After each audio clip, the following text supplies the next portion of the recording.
पाकिस्तान ने अफगानिस्तान के खिलाफ ऑपरेशन का आगाज़ कर दिया है। ऑपरेशन का नाम है गज़बुल हक।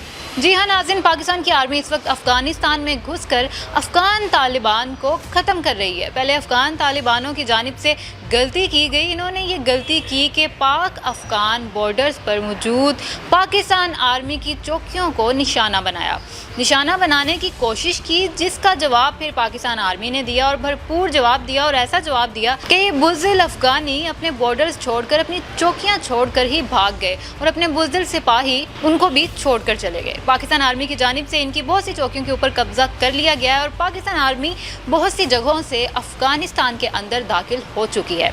अफगानिस्तान ये बात नहीं जानता कि अफगानिस्तान के ऊपर जब भी मुश्किल वक्त आया है तो पाकिस्तान अफगानिस्तान के साथ खड़ा हुआ है, लेकिन आज अफगानिस्तान पाकिस्तान के दुश्मनों के साथ खड़ा हो गया है। वैसे तो अफगानिस्तान के तालिबान ये बात कर रहे हैं कि हम इस्लाम के पहरेदार हैं और इस्लाम के साथ खड़े हैं, लेकिन ये खड़े इसराइल के साथ हैं, जिसने लाखों बेगुनाह फ़लस्तीनियों को शहीद कर दिया। बहुत से इंटरनेशनल आर्टिकल्स ने ये बताया है कि इसराइल और इंडिया पाकिस्तान के अमन को ख़राब करने का काम कर रहे हैं।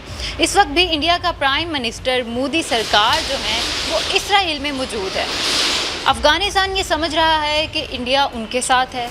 अफगानिस्तान ये चाहता है कि पाकिस्तान के अमन को नुकसान पहुंचाया जाए, लेकिन बेचारा अफगानिस्तान ये बात नहीं जानता कि पाकिस्तान वही मुल्क है जिसने इंडिया को पूरी दुनिया में जलील कर दिया और पाकिस्तान ही वो मुल्क है जिसके पास ऐसे मिसाइल मौजूद हैं जिनकी रेंज इसराइल तक है। नाज़रीन, अब आप इस गज़बुल हक ऑपरेशन के बारे में क्या कहना चाहेंगे कमेंट सेक्शन में बताइएगा। मैं आपसे नेक्स्ट प्रोग्राम में मिलती हूँ, तब तक के लिए अल्लाह हाफ़िज़। पाकिस्तान जिंदाबाद।